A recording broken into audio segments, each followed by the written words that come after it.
It's something I'd be really excited to like serve my town.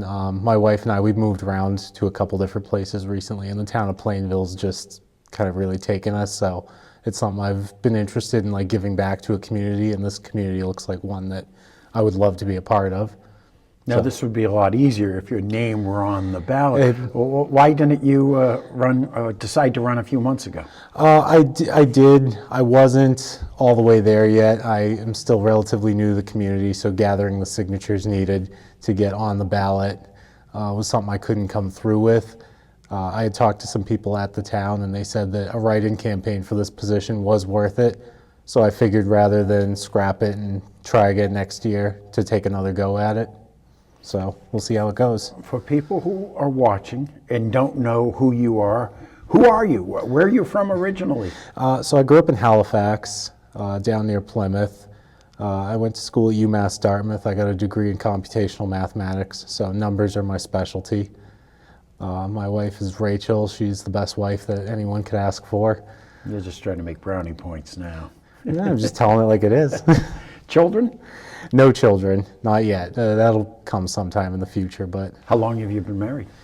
we got married this past December. Oh, wow. We Newlyweds. we've been dating for like 7 years. It's hard. I actually have to think about it sometimes because, you know, time flies when you're having fun, as they say. So what does she think about you being a politician all of a sudden? She's been very supportive. That's part of like why I said she's the best wife that any man could ask for. She's all in on it, whatever it takes, whatever help that I may need. She loves talking me up, so she's been great. You're making the men out there very jealous right now, It sounds having a wife like that. So what do you do for work? Currently, I do bookkeeping and accounting work for a landscape construction company. So we do a lot of big projects with a lot of big dollar ones. I do payroll, accounts receivable, accounts payable, so all of the managing of the books. And through my boss, I do feel like I get an indirect seat at the big table. I get a lot of input, so I feel like that's something that could serve me well in a position like this.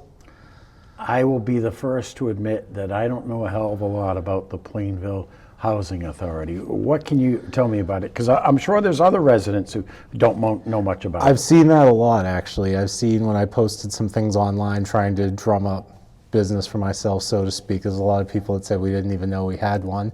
A lot of it comes down to budget management, approving contracts.